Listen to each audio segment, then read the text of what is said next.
a game, this does not mean mere game. Hamlet, although it's a play, is not mere entertainment. Or when you go to listen to a great orchestra, it is playing music indeed. But you are not seeing something purely frivolous. The idea of game basically is this, that the nature of the world is musical.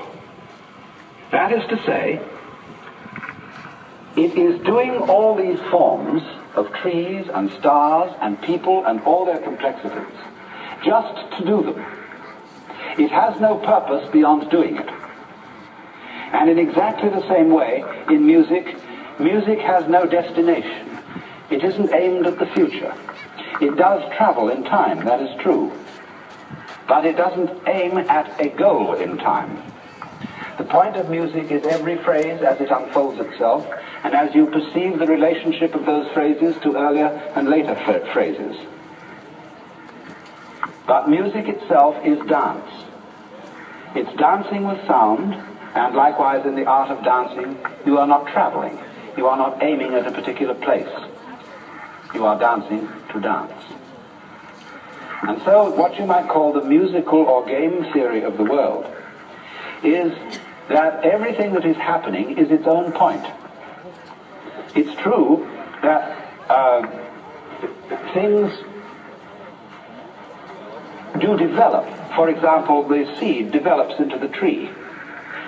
And you might say, from one point of view then, that the point of the seed is the tree. That's the purpose of the seed. But that doesn't really hold up, because then the tree goes and has seeds again. And so you might say then that the purpose of the tree is the seed. Which is which? The whole thing is one process, you see. They really aren't parts. The seed isn't one event and the tree another. It's all one long continuous event, going on and on, just for the sake of going on and on. Now, of course, you can read purpose in it in another way. That is to say that a tree is only possible in a certain kind of environment. There have to be, for there to be trees, there has to be a certain kind of temperature, a certain kind of atmosphere, and there have to be insects, and there have to be bacteria in the soil, and there have to be weeds, there have to be birds. All kinds of things are necessary if trees are to live. So you could say this is symbiosis, that the tree lives to look after the birds and provide them with perches, that the birds live to eat the worms which might destroy the roots of the tree, and so everybody lives to support everybody else.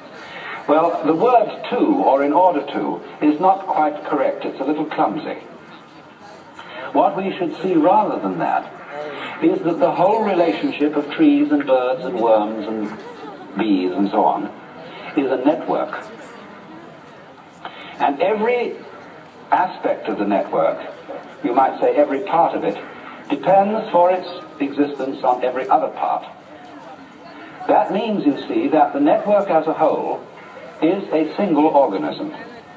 Just as in your own physical body, and you call yourselves a single organism, there are billions of creatures of very different kinds, and they're all running around inside your bloodstream and doing their stuff. They're having battles, love affairs, all kinds of things, and this huge variety of stuff going on constitutes your life as an individual. And so in turn, you are some kind of a little wiggle in some other sort of stream which constitutes a larger organism yet.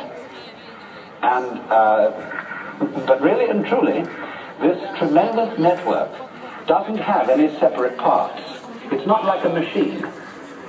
A machine is a lot of separate parts that are put together. Whereas this is different. The parts of this machine, of this network, don't come into it from outside. I mean, when you drive your car up to the shop and you want a new carburetor or something, they pull the old one out, they take another one off the shelf and jam it in. So it comes off the shelf into the car. But in this network of life that we live in, things don't come in from outside.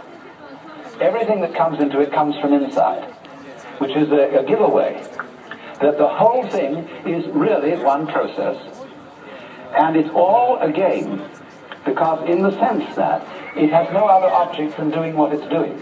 That's the fun of it. But